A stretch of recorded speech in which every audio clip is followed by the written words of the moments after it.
નગવાવ ગામના ગ્રામજનોએ દેવગઢ બારિયા તાલુકા વિકાસ અધિકારીને આવેદનપત્ર આપી કરાઈ તપાસની માંગ।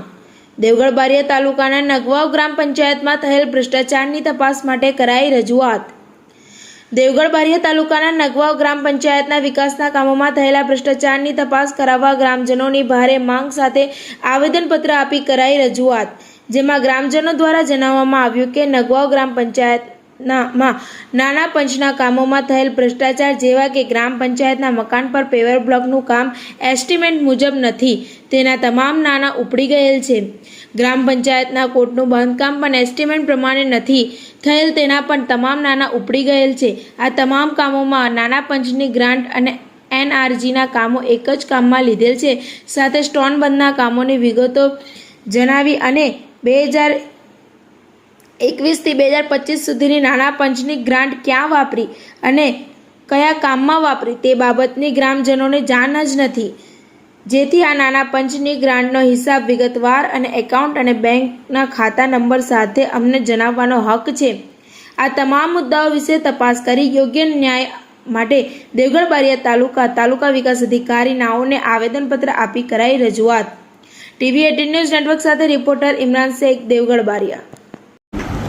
અને ત્યાં જે પંચાયત મકાન પરથી કોટ કરેલો છે ત્યાં પણ એસ્ટિમેટ મુજબ પણ કામ કર્યું છે। અને બીજો કે સાહેબ જે સ્ટોન બંધની વાત કરીએ તો સ્ટોન બંધ જે સરેનો એ માગણી કરી છે અને એના પૈસા તમામ ઉપડી ગયેલા છે, ત્યાં સ્થળ પર કામ જ નથી। અને બીજા જે સર માટી મેટલ 2 રસ્તા છે, એક તો મેન રસ્તાથી કોડાફળિયા રસ્તા સુધી ત્યાં કંઈ કામ જ નથી, કોઈ કોંકરોય નથી થઈ શકે। અને બીજો એક રસ્તો એવો છે કે ભગત ફળિયા મેન રસ્તાથી સાપુર બલુના ઘર સુધી એ રસ્તા પર કશું કામ જ નથી અને એના નાના બધા પડી ગયેલા છે। શું નામ તમારું? મારું નામ પરમાર સુભાષભાઈ રાયસી, હું ગામ નગવાવ।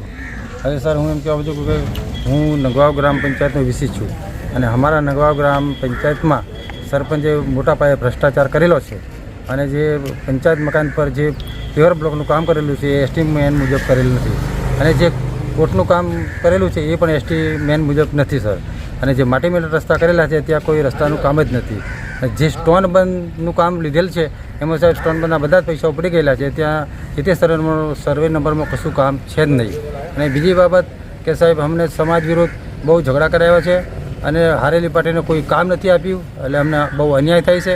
અને હું એક વીસી તરીકે ઘણી બધી ફરજ ખૂબ ત્યારથી ફરજ બજાવું છું, તો વીસી તરીકે કામ નથી કરતો, આમ છે તેમ છે, ખોટે અમારી પર આક્ષેપ કરી અને વીસી તરીકે અમે છૂટો કરવાની અહીં અરજીઓ ખોટી કરે છે સાહેબ, અને ખોટા ઠરાવ કરે છે। આવી બધી મને હેરાનગતિ સરપંચ તરફથી મળે છે સાહેબ, આવું છે। અને બીજી બાબત કે હમણાં અમારી જે હારેલી પાર્ટીમાં 437 મતદારો છે એમને એક પણ કામ નહીં સાહેબ, અને કોઈ ગ્રામસભાને કોઈ એજન્ડા નહીં કે કોઈ ગ્રામસભામાં બોલાવેલ નથી અને નાણાં પંચના પૈસા ક્યાં વાપરે, શું કર્યું કે કશું જ નહીં, કોઈ બાબતની અમને જાણ નથી, એટલે અમે દરેક કામથી વંચિત છીએ સર। 2000થી જે ભરતી થઈ ત્યારથી કેટલો સમય થયો? લગભગ અંદાજે 15 વર્ષ।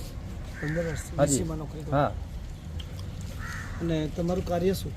મારું કાર્ય સર નકલ કાઢવી અને વેરાપાવતી આવકનો દાખલો, આ મારું કાર્ય છે।